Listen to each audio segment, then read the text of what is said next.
ओम।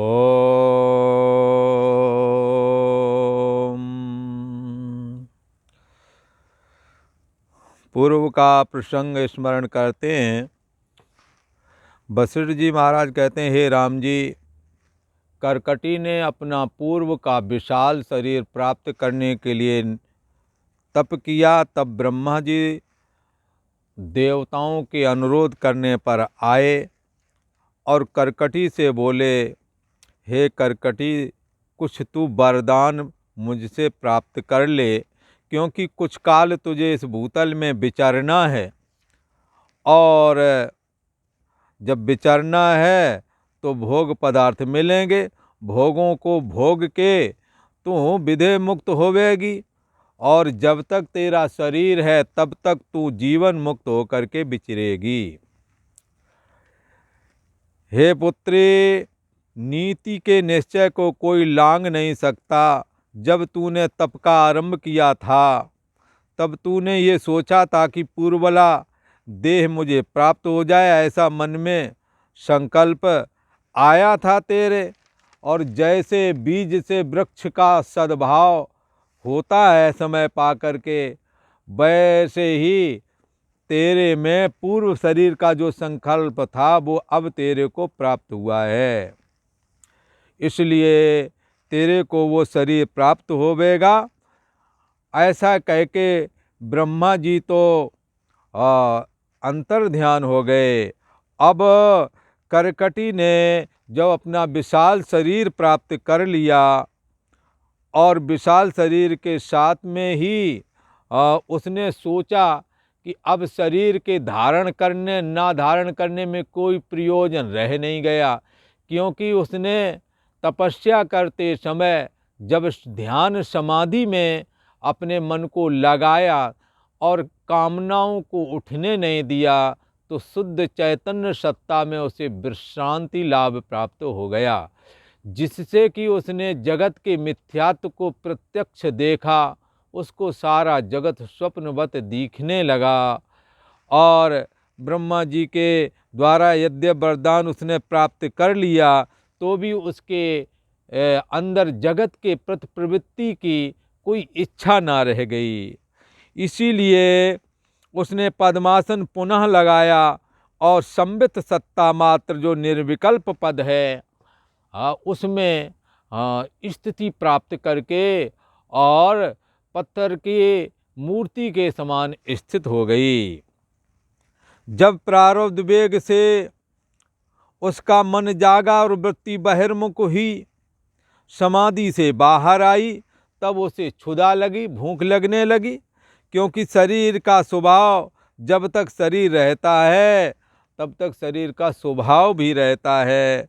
तब उसने विचारा कि मुझे भूख बेशक लगी है, पर मैं विवेकी लोगों का भोजन ना करूंगी, चाहे भले ही उनके भोजन से भोजन के बगैर भले ही प्राण निकल जाएं, पर मैं विवेकी पुरुषों का भोजन ना करूंगी, ऐसा उसने विचार किया।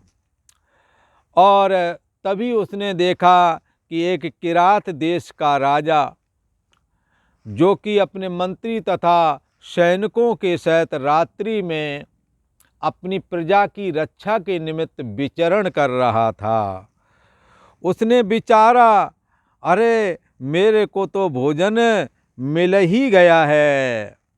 राक्षसी ने उनको आते देखा, विचारा कि मुझे भोजन तो मिल गया है। ब्रह्मा जी की उसने नीति का विचार किया कि ब्रह्मा जी की नीति है कि पापात्मा लोगों को जो है वो मारने योग्य हैं, और गुणवान हैं जो उनकी पालना करना चाहिए, उनकी रक्षा करना चाहिए, क्योंकि गुणवान लोगों के द्वारा बहुत से लोगों का उपकार होता है। उसने विचारा कि गुणवान भी दो प्रकार के होते हैं। एक तो वो हैं जो मान रहत हैं, दंबाचरण रहत हैं, हिंसा नहीं करते, किसी की शांति पूर्वक रहते हैं, अपने काम करते हैं, दूसरों के भी काम आते हैं। ऐसे लोग भी गुणवान कहे जाते हैं। परंतु महागुणवान तो वो लोग हैं जिन्हों की तत्व में स्थिति प्राप्त हो गई है, जो सर्वाधिष्ठान ब्रह्म मैं हूँ ऐसा जानते हैं, जिन्होंने जगत के मिथ्यात्व का निश्चय कर लिया है, जिनका अहम ब्रह्म तत्व में स्थित हो गया है, ऐसे लोगों का सारा जीवन परोपकार के लिए होता है। इन्हों से बहुतों का कल्याण होता है। इसलिए उसने विचारा, मैं इन्हों का भोजन तो कभी ना करूँगा, चाहे भले ही मेरा ये शरीर नष्ट क्यों ना हो जाए। मैं गुणवान को कभी ना मारूँगा, जो उदार पुरुष हैं ऐसे लोगों को तो कभी भी भोजन ना करूँगी। ऐसा विचार करके उसने आगे जाकर के उनसे पूछा कि अरे तुम लोग कौन हो और सूर्य चंद्रमा की तरह रात्रि में तुम विचरण कर रहे हो। जब उन्होंने पूछा और पूछ करके गर्जना भी करने लगी बड़ी तेजी से डराने के निमित्त, तब वह राक्षसी उनको देख करके मेघ की नाई गर्जना करने लगी और कहने लगी, कहाँ से आए हो और तुम्हारा क्या आचार है? तुम मुझको मेरा भोजन की तरह प्राप्त हुए हो, इससे मैं अब तुमको मारूंगी। राजा बोले, जो राजा किरात देश का राजा था, वो तत्व को जानने हारा ब्रह्मज्ञानी था। उसने जानने योग तत्व को जान करके आत्मा में विश्रांति लाभ प्राप्त किया था, इसलिए उसे भय किसी का था नहीं। वो निर्भय पद में स्थित था। उसने जगत के मिथ्यात्व का निश्चय किया था। इसलिए राजा बोला, अरे इस भौतिक तुच्छ शरीर को पाकर तू कहाँ रहती है? हमको देख के तू गरजती है तो तेरा शब्द मुझको एक भ्रामरी भौंरी के शब्द की तरह लगता है। जो भौंरा बोलता है ऐसा लगता है मेरे को तो तेरा ये चिल्लाना। हमको तेरे से कुछ भय नहीं लगता है। हे राक्षसी, यह जो तेरा शरीर पहाड़ की तरह दिख रहा है, ये माया मात्र है। माया मात्र इदम द्वैतम। ये द्वैत रूप सारा संसार ही माया मात्र है। तो उस संसार में तेरा एक शरीर भी है। इसलिए तू इस तुच्छ स्वभाव का त्याग करके जो तेरे को जो इच्छा हो मुझसे कुछ प्राप्त करने की तो बता, तो मैं तेरी इच्छा पूर्ण कर दूंगा। पर व्यर्थ में क्यों चिल्ला रही है?